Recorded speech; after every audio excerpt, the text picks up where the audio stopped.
trecho do Evangelho, respondeu-lhes Jesus: dizes isso de ti mesmo, ou foram outros que disseram de mim? João capítulo 18, versículo 34. Comentário de Emmanuel. A pergunta do Cristo a Pilatos tem significação mais extensiva. Compreendemos-la aplicada às nossas experiências religiosas. Quando encaramos no Mestre a personalidade do Salvador, por que o afirmamos?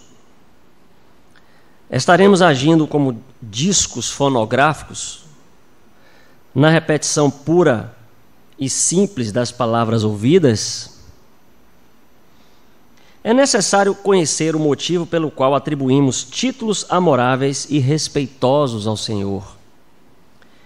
Não basta redizer encantadoras lições dos outros, mas viver substancialmente a experiência íntima na fidelidade do programa divino. Quando alguém se refere nominalmente a um homem, esse homem pode indagar quanto às origens da referência. Jesus não é símbolo legendário, é mestre vivo. As preocupações superficiais do mundo chegam, educam o espírito e passam, mas a experiência religiosa permanece. Nesse capítulo, portanto, é lógico recorrermos sistematicamente aos patrimônios alheios. É útil todo aprendiz testificar de si mesmo, iluminar o coração com os ensinos do Cristo, observar-lhe a influência excelsa nos dias tranquilos e também nos tormentosos. Reconheçamos, pois, a atitude louvável no esforço do homem que se inspira na exemplificação dos discípulos fiéis. Contudo, não nos esqueçamos de que é contraproducente repousarmos em edificações que não nos pertencem, olvidando o serviço que nos é próprio. Vamos tentar comentar a linguagem erudita desse espírito Emmanuel, né? Muitas vezes a gente precisa ler, reler, ler de novo.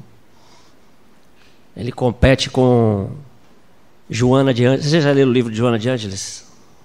Psicografia de Divaldo Franco? Já leram? Não é fácil não, né? Você vai e volta, o povo fica lá estudando no mundo espiritual, aí sai com esses textões aqui, e a gente tem que entender. Então eu quero partilhar com vocês o que eu entendi que ele quis dizer, e conversar sobre isso com vocês.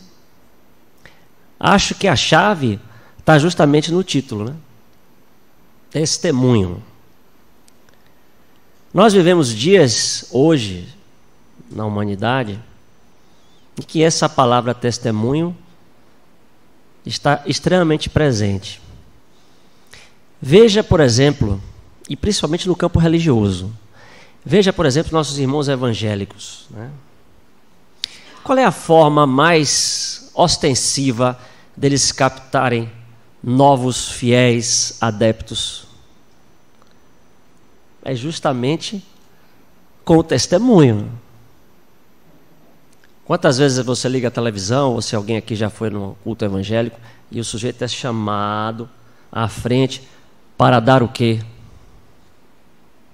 Para falar sobre o quê? De como aquela proposta religiosa transformou efetivamente a sua vida. Para dizer das glórias, para dizer daquilo que ele efetivamente colheu de benefício na sua vida. Porque ninguém entra numa religião se não for para buscar uma melhoria, seja ela qual for. Porque está numa situação que não lhe agrada.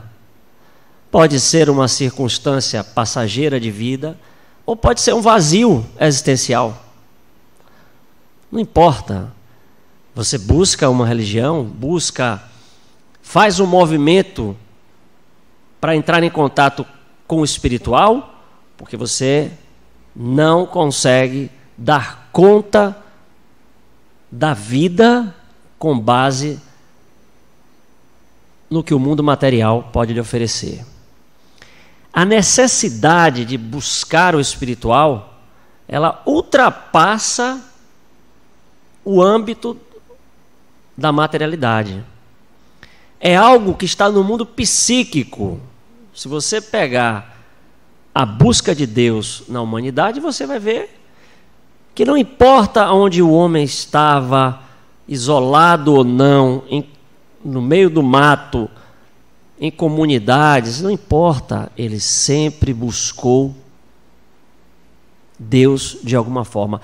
Teve situações onde ele dividiu Deus em vários pedaços, porque as religiões politeístas, né, a figura de Deus é representada de diversas formas, não é um ser único, não é toda religião que é monoteísta, como a nossa cristã, ou como os muçulmanos, o Islã, que é a maior religião em número de adeptos hoje do mundo, é o islamismo, em número de adeptos. Já ultrapassou os cristãos. Já desse eu recebi na internet, não sei se vocês já receberam aquelas coisas assim, as religiões do mundo, e ao longo dos anos vai assim aumentando, diminuindo, que os cristãos já foram maioria, hoje já não são mais. E o Islã vem alcançando cada vez mais adeptos e adeptos e adeptos no mundo inteiro. E não é só o pessoal que bota bomba no corpo, não, porque a gente tem, infelizmente, esse preconceito de olhar para os muçulmanos, olhando justamente pelos radicais. Não é, não. Eu acabei de voltar, inclusive, de uma viagem agora, onde eu tive contato com duas grandes religiões, a qual eu nunca tinha tido essa oportunidade. Eu fui para a Tailândia, que é um país budista, não é? Eu nunca tinha entrado em contato com a filosofia budista da forma como eu entrei. Assim, um país budista. Porque, tipo, já li sobre o budismo, já pesquisei, já vi monges budistas andando na rua. Aqui no Ocidente, principalmente aqui no Brasil, acho que a parcela mínima. Mas nunca tinha entrado em contato da forma como eu entrei dessa vez. Um país budista. Visitei templos budistas, né? Que é uma coisa diferente. E é interessante, no budismo, a figura de Deus, ela não é uma figura central. Para os budistas, não há a adoração de um Deus externo, ou até mesmo a busca do interno. Os budistas, eles buscam o equilíbrio e a harmonia da mente, dos desejos e a paz interior. Essa é a meta dos budistas, pelo desapego e tal. E quero dizer a vocês, fiquei surpreendido positivamente, né, de ver um povo, porque a Tailândia não é um país propriamente rico, né, de primeiro mundo, mas vi uma população sorridente, as pessoas bem-humoradas, as pessoas sempre com um sorriso no rosto. Você chega a ficar achando que é fake. Isso nas diversas camadas, tanto nos lugares mais requintados, como nos lugares mais simples. As pessoas sempre com um sorriso de disposição. Aí eu notei que lá tem muita casa de massagem, né? Esse negócio de spa, que a gente vê aqui só em hotel de luxo, né? Spa, lá spa é igual a barbearia. É uma colada no outro, assim, que você vê na rua, todo tipo. Aí eu fiquei pensando, então deve ser massagem, né? O pessoal fica estressado, toda hora toma massagem, está todo mundo, né? Porque uma massagem lá, porque a massagem, os terapeutas lá são, né, técnicas, é um processo cultural, as pessoas desde criança vão aprendendo. Eu fui num lugar lá tomar uma massagem, e era um menino tinha 16, 17 anos, aplicando massagem. Você via e era filho do dono, né? Que você já estava passando de geração a geração, coisa cultural. Então a massagem lá, e tem todas as técnicas que você imaginar. Tudo. Até massagem no fio de cabelo tem. Então deve ser, o pessoal toma muita massagem lá. Você toma uma massagem excelente lá, por 50, equivalente a 50, 60 reais. Isso com o dólar do jeito que está aí, né? Não vou nem falar de dólar, porque senão, né, estamos vivendo dias difíceis aí com dólar e tal, não vamos mudar de assunto, mas 50, 60 reais, uma massagem top hoje que você toma lá, vai gastar, não tem como você ficar estressado. Nos templos, tem um detalhe, nos templos você não pode entrar calçado, você sempre tem que tirar os sapatos para entrar. Uma energia muito bacana, uma paz assim nos templos, mesmo porque você às vezes viaja para outros países, você vai para a Europa, entra em igrejas e tal, e às vezes aquele monte de turista, né, entrando na igreja, tirando fotos. Às vezes você não consegue nem entrar em contato com o espiritual ali, porque é tanta confusão, né? Tira foto, não sei o quê, né? Mas lá, nos templos, uma paz, rapaz, esse é um negócio interessante. Viu? A maioria dos que eu fui assim, você vê energia, e você sabe que a cultura, a religião lá, ela não é algo apartado do comportamento cidadão. É como na Índia. Eu não fui na Índia ainda, mas as pessoas que já foram sabem. Não há uma diferença entre religião e modo de vida. É uma coisa totalmente integrada. Como a gente aqui. Não, agora, por exemplo, vocês vieram aqui no Centro Espírita, depois vocês voltam para a sua vida normal, né? Enfim, vai na igreja. Não, lá está tudo conectado. As pessoas vivem a filosofia o tempo todo. Você percebe isso, né? Você vê, lá tem um processo de oferenda para os espíritos, né? Vocês fazem muitas oferendas lá. E aí vende uns altares assim, que você bota na porta das casas, é cheio de oferenda e tal. E vende assim como se fosse imagem de santo aqui. Você chega na porta de um hotel, aí tem lá um assim, bonitão, para você fazer oferenda para os espíritos, etc. Que eles têm essa coisa da relação com os espíritos dos mortos, não é? Não é uma questão de fazer mediunidade, não tem a prática mediúnica no budismo, mas existe a consideração de que os espíritos estão lá. Porque aqui a gente faz a ligação direta, né? Lá eles consideram, mano, então tem oferenda e tal. Então a religião, o lado religioso, o lado do povo, está totalmente conectado ao modo de viver. Totalmente integrado. Você tem o testemunho o tempo todo da fé daquelas pessoas. Veja. Elas não precisam dizer que são budistas. Elas estão vivendo dentro de uma filosofia. E você percebe isso.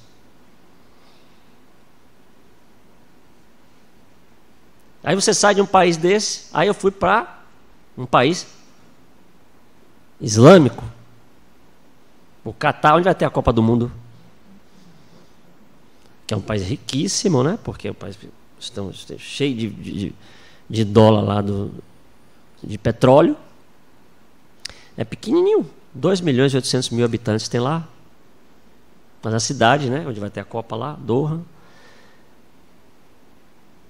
Tradicional, rica, mas a religião, porque se você for nascer lá, se você é original do Catar, a religião se confunde com o Estado e com a lei, né? Não existe opção religiosa quando você nasce lá. Você já se você for original, você vai ser muçulmano. Não tem opção. E o muçulmano, assim, fazendo um paralelo, o pessoal do Islã, eles são, como eu costumo dizer assim, é como se fosse o evangélico daqui radical, não o evangélico todo xiita, porque ele tem as horas para rezar, né? Toca lá certinho, 5 vezes por dia eles têm que rezar na direção de Meca, né? Toda uma disciplina, não bebe, não fumam, não é só nossos irmãos evangélicos são mais radicais em relação a esses comportamentos, toda a questão do comportamento. As mulheres não podem mostrar o joelho, não podem mostrar os ombros, nem todas são cobertas, a cabeça, né? Total, mas ombro, joelho, não pode, né? Uma roupa assim, verão baiano lá não rola, né? Não dá, né? Isso sem entrar na mesquita. Se você para entrar na mesquita, a mulher tem que, aí sim, ela tem que cobrir o cabelo e tudo mais. Mas no normal, no dia a dia, todo um processo de praticamente, na verdade, é o seguinte: os homens usam lá uma roupa branca, quem é do Catar realmente, aquela roupa que você vê, né? Aquela bata branca, e a mulher preto. Então você vê homem de branco e a mulher de preto. Só muda assim um pouquinho o corte, mas é basicamente a mesma coisa. Ele só usam outras roupas quando eles viajam. Mas lá é homem de branco, mulher de preto. Todo mundo. Os que nasceram e são catarenses. Fora disso, são os expatriados, são aqueles que moram lá no país, mas que não são do sangue. A coisa é tão séria que só pode casar um com o outro lá, que a guia falou que eles têm que fazer exame de DNA, às vezes, quando você vai lá, a família vai juntar, para saber se não é primo. Porque pode evitar degeneração, né, na reprodução. Tem que fazer exame. Olha só. Porque às vezes pode ser um primo, a panelinha é tão pequena que tem que fazer.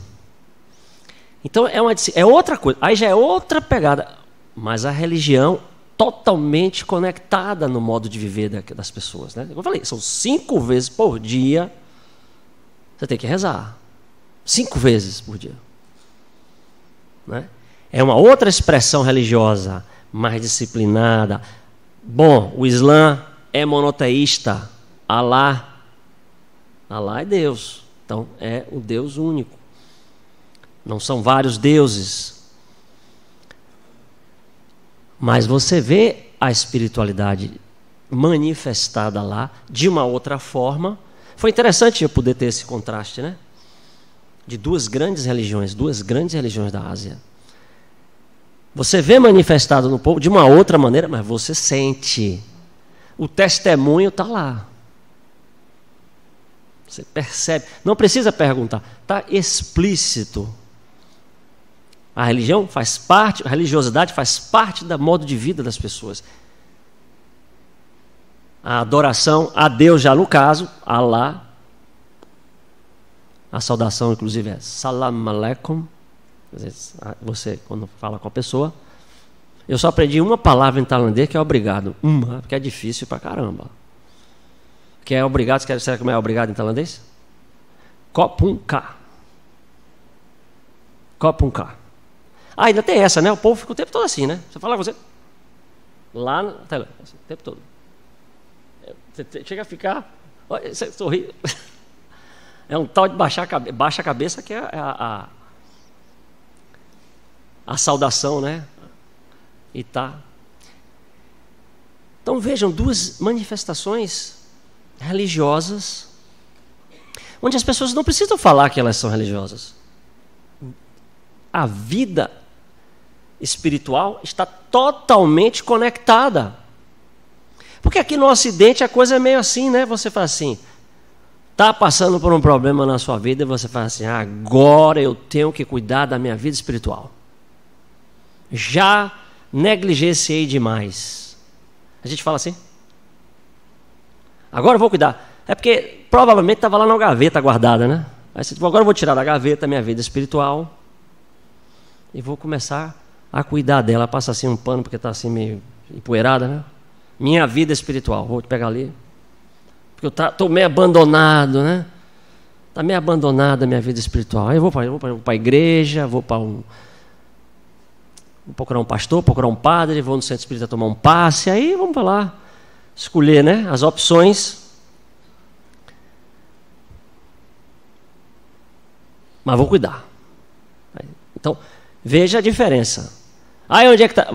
Ou então, vamos adorar um Deus que está fora.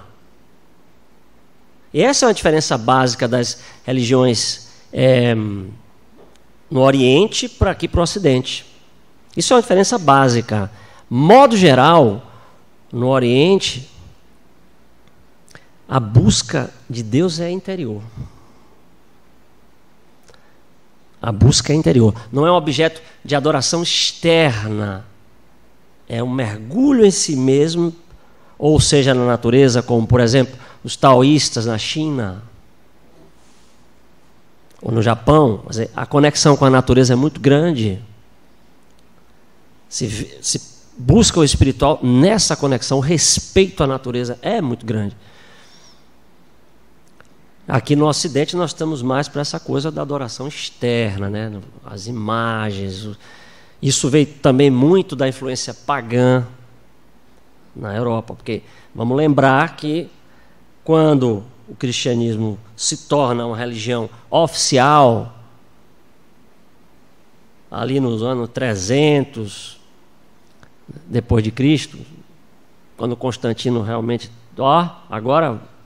agora é Jesus, aí o Império Romano do Ocidente já estava desabando, já tinha desabado, aí vamos salvar aqui, fazer uns remendos, vamos botar os cristãos, porque o cristão naquela época proliferava mais do que o coronavírus. Por mais que você mandava matar, mandava queimar, enforcar, crucificar, e os bichos só proliferando. Ave Maria. Né? Porque tentaram de todo jeito. Poucos cristãos foram pouco perseguidos no início. Nero cansou de fazer fogueira em Roma com um cristão, né? Cansou de fazer. Faltava combustível, ele arranja os cristãos aí para a gente iluminar Roma. O louco do Nero, né? Eu, quando eu fui lá, a guia falou isso. Roma já ficou iluminada. Imagine com as fogueiras dos cristãos queimando. Veja só a paranoia. E mesmo assim não acabava. Jogava lá nos gladiadores, no circo. Vamos, leão para comer os cristãos. E não acabava. E um dia o pessoal disse, então, vamos, se você não pode... Aquele ditado, se você não pode ir com o inimigo... junte-se a ele. Aí Constantino foi lá e pegou, botou a religião, os cristãos no centro. Pronto, aí veio toda a história que a gente já sabe, né? A igreja veio ao poder e durante 1000 e tantos anos dominou o Ocidente. Mas o povo lá era o quê? Muita gente veio dos ritos pagãos, eram bárbaros, etc., que foram se tornando cristãos. Então eles trouxeram todos os processos dos ritos pagãos para... Aí, o sincretismo, aqui não tem o sincretismo do candomblé com o cristianismo. O sincretismo lá era das tradições pagãs com os preceitos cristãos. E aí formou essa salada toda. E a gente vê uma série, se a gente estudar, uma série de influências dos cultos pagãos no cristianismo. Então, esse povo aqui, esse caldeirão, deu aqui. O espiritismo é uma religião cristã, não é? Porque tem Jesus como figura central de referência. Jesus é a figura central de referência para a ética, para os valores religiosos. Não é à toa que... Qual é o livro que marca o território religioso do espiritismo? Qual é o livro? Aquele que todo mundo tem na cabeceira da cama, mesmo que não seja espírita, é simpatizante. Qual é o nome? Tem gente que acha até que só tem esse livro. Aí você fala assim, e o céu e o inferno de Kardec? Eu não sei, tem esse livro, é? Céu e inferno? Ah, é? Ah, Gênesis. Ah, tem. Ah, ok. É porque o evangelho, minha avó que me deu. Eu tinha lá em casa. Mas, graças a Deus, melhor que nada, né? Mas é preciso entender que o evangelho segundo o Espiritismo, a filosofia espírita está ali e é levada nos comentários dos espíritos para a gente entender, ter um olhar sobre o evangelho com base nesses princípios, que são a comunicabilidade dos espíritos, a reencarnação, a imortalidade da alma. Os comentários, até porque são comentários dos espíritos, né? Já começa por aí, já é o comentário mediúnico que você tem ali no evangelho. Então, Jesus, aliás, o texto é justamente baseado nessa situação, onde Pilatos pergunta, ele fala para Pilatos, bom, você está dizendo isso de mim, é a sua opinião, traduzindo aqui para a linguagem, né, sair de Emmanuel, que é uma linguagem complicada, você está dizendo isso de mim porque isso é a sua opinião ou foi porque falaram que eu sou essa pessoa a você? E aí tem toda essa reflexão. Vocês aqui, eu não sei quantos daqui hoje já se consideram. Tem gente que está vindo aqui pela primeira vez? Hoje? Olha lá. Tem gente que está vindo aqui pela primeira vez, então eu não posso dizer ainda. Tem gente que pode estar tendo o primeiro contato com o espiritismo hoje, eu não sei, vindo aqui no centro espírita, porque o amigo trouxe, vamos embora lá, vamos embora ter um passe massa. O palestrante é meio chato, você fica lá, aguenta ele falar um monte de bobagem, depois você vai tomar o passe é massa. Você vai ver, você vai sair assim, ó. Se você aguentar bem, não dormir na palestra, mas se você dormir, eu lhe acordo, levo, você toma seu passe. Né? Porque amigo é um negócio complicado, né? E ainda tem um amigo que não veio, que você fala assim, rapaz, essa palestra era para fulano. Você olha para o lado, está a cadeira vazia assim, fulano era para estar aqui, e ele não veio. Olha só o que ele está falando, eu queria que fulano viesse aqui, era para ele ouvir isso. Um espelho você não tem, né? Mas tudo bem. O cara fala, tem a palestra para quem não veio. E tem quem veio, trazido pelo amigo. E tem quem veio, trazido pelo amigo, pela amiga do incômodo. Porque o cara fala assim, não resolveu, vá no centro espírita. Já tentou? Isso. Vai lá, não tem nada a perder.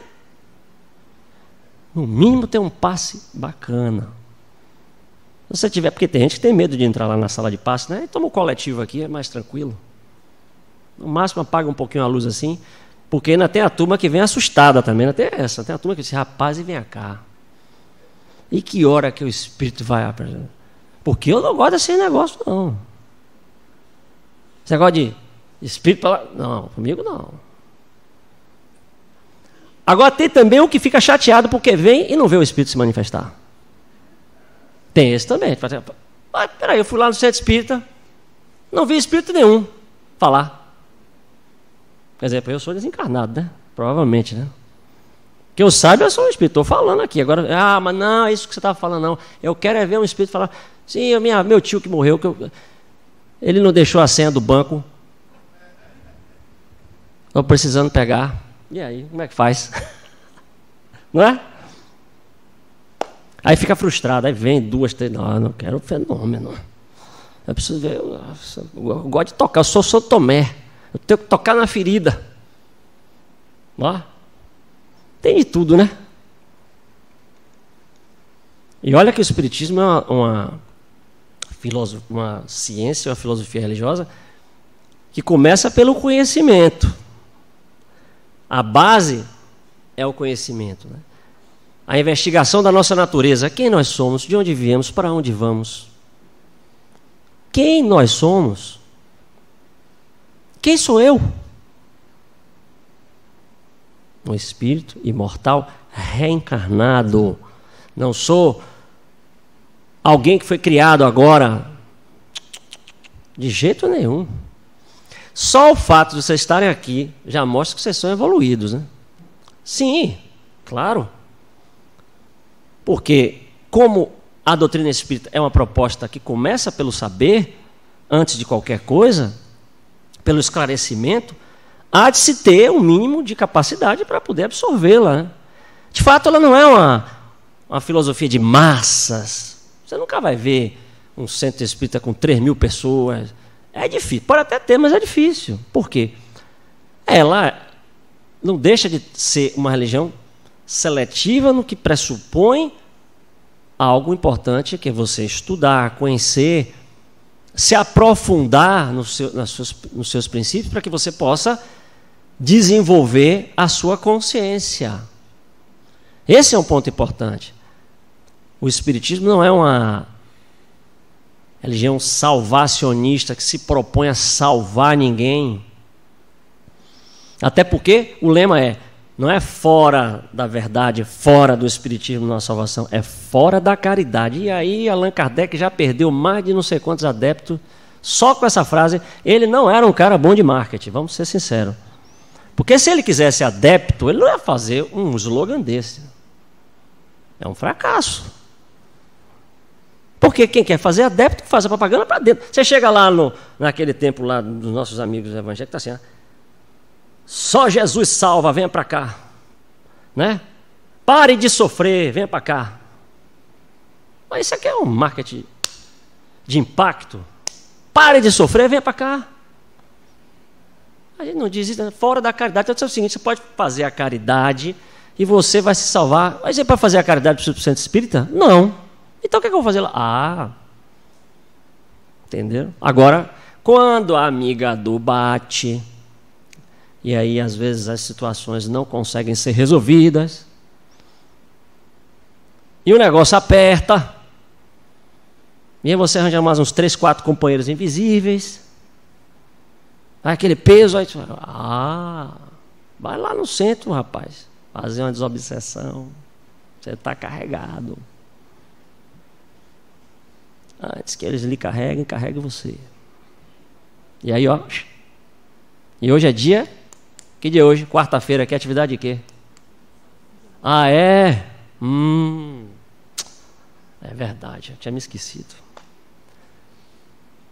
Você está pensando que vocês já vieram com eles, né? Aí já ficou metade lá fora. Já estão na triagem, né? Vocês estão pensando que estão fazendo a triagem aqui? Já estão fazendo a triagem lá fora. Já mandaram uns para cá, para cá, para cá, remédio. Né? Aí tem uns assistentes que entram no salão. Não tem problema, é bom que vai me ouvir aqui. Vai. Eu garanto, pelo menos, que eu espanto, né? Porque se tiver muito chato, eles vão embora. Mas aí dá um jeitinho, né? E já funciona. Tem gente que vem, se sente bem, aliviado. Por quê? Porque existe um processo espiritual o tempo todo na vida da gente. Ignorar isso é ignorar a vida. É fazer vista grossa para a realidade. Desconsiderar a realidade do mundo espiritual hoje é fazer vista grossa à própria vida. Porque os espíritos estão interagindo conosco o tempo todo, a todo instante. Não tem hora, não. É o tempo todo. A todo instante, o tempo todo. E nos influenciam mais do que nós imaginamos e pressupomos.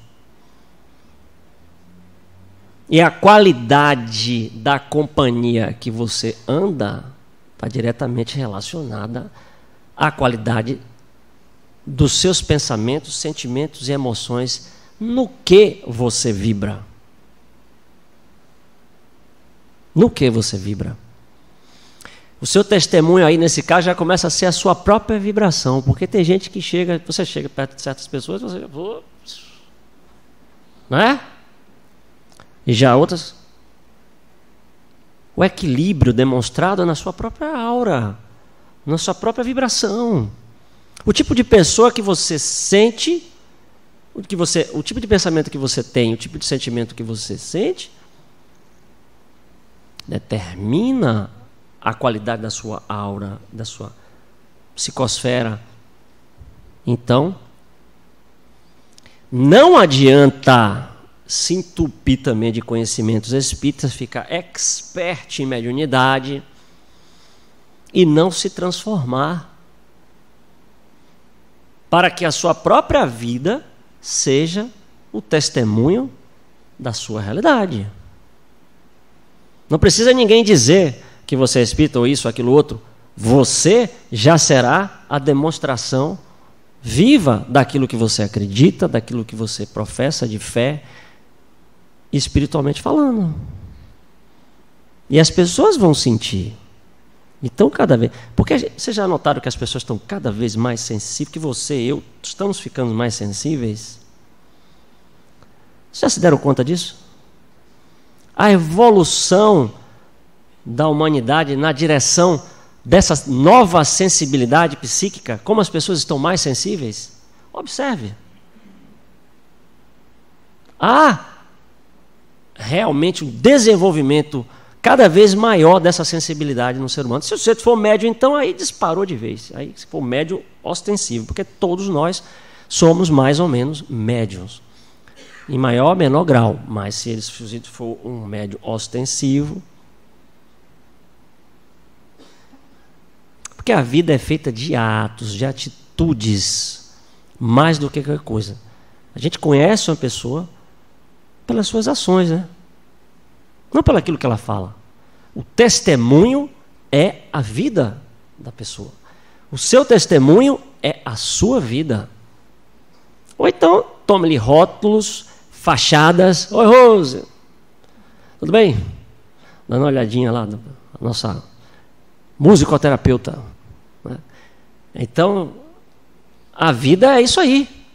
Testemunho o tempo todo. E você não vai fazer isso porque você quer dar uma satisfação a ninguém. É porque é bom para você.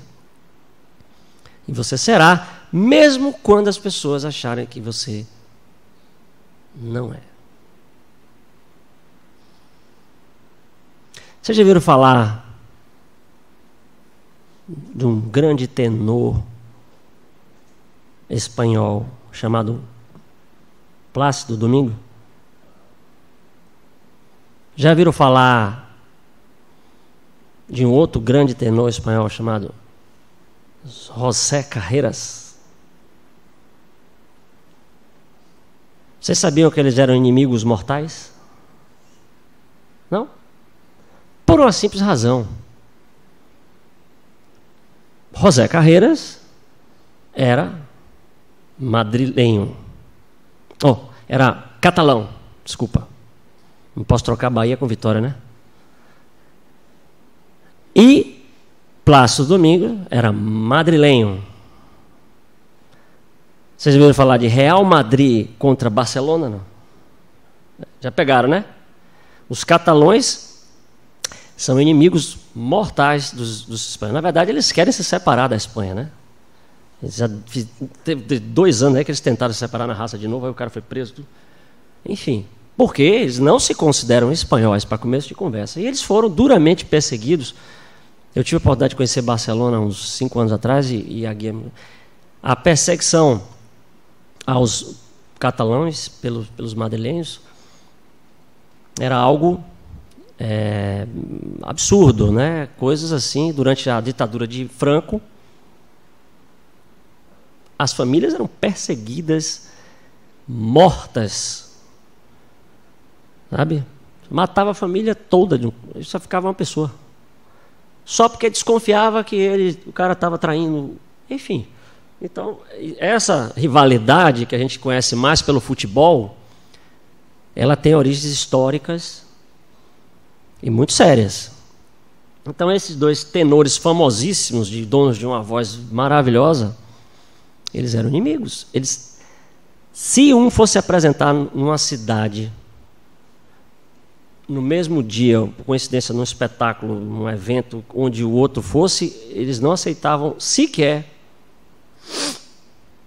participar. Tal a rivalidade deles 2. E muito por conta dessa origem deles. Só que, certa feita, José Carreras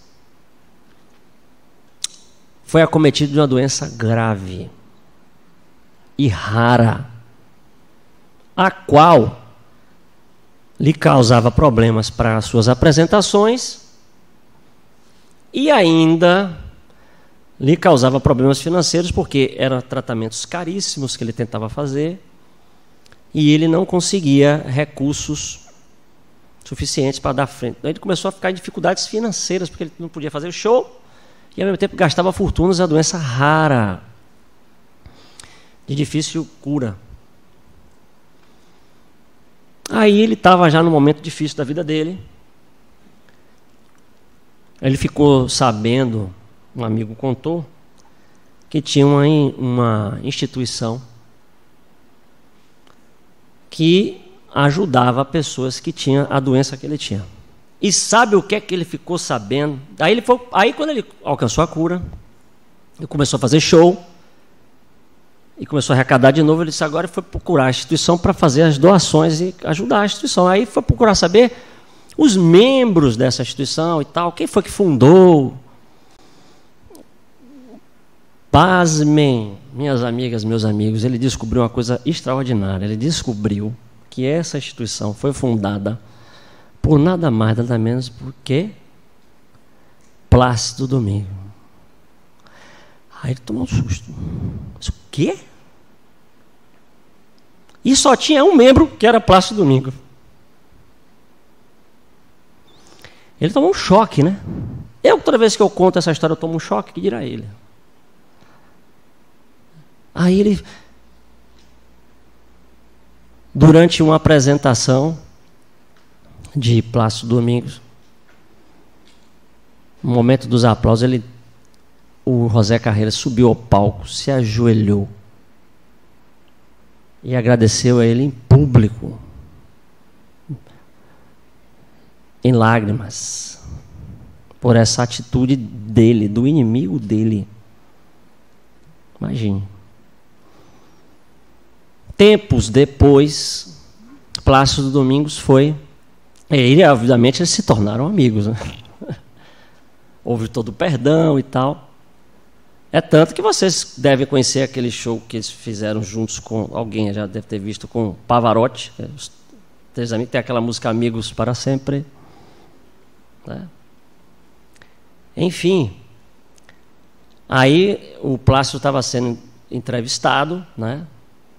E aí perguntaram para ele, mas vem cá, você era inimigo dele, era adversário, por que você fez isso?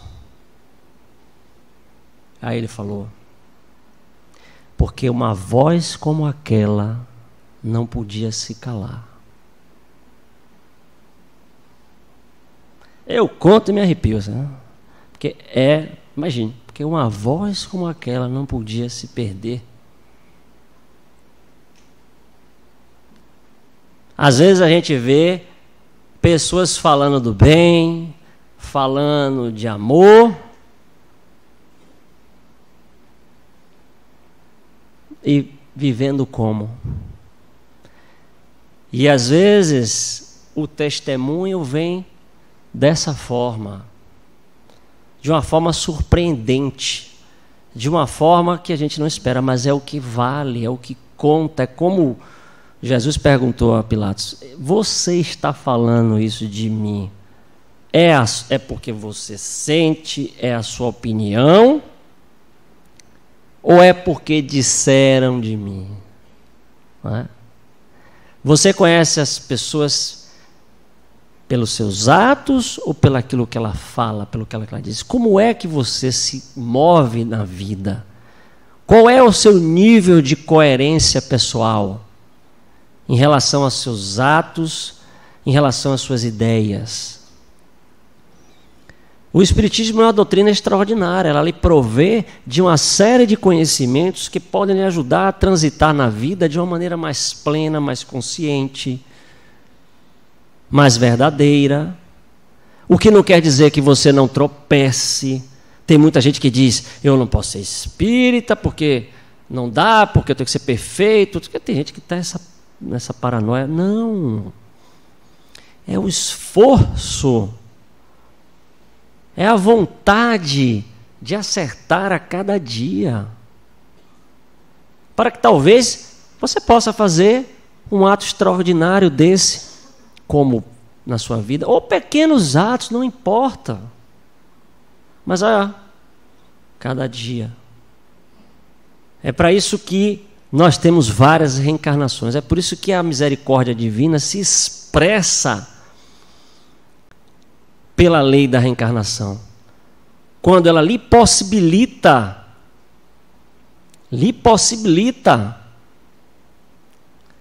como espírito, que você possa vir, voltar,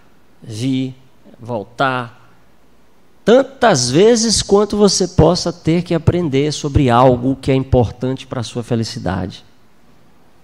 Como dizem os índios, a roda da vida, o vai e vem, ininterrupto e a todo instante, que faz com que você possa crescer e evoluir contínua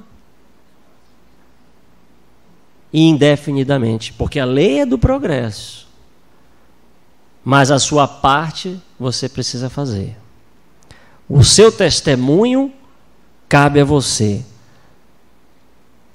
pelas suas obras, pelos seus atos, para que as pessoas possam dizer de quem você é, sem que você precise falar.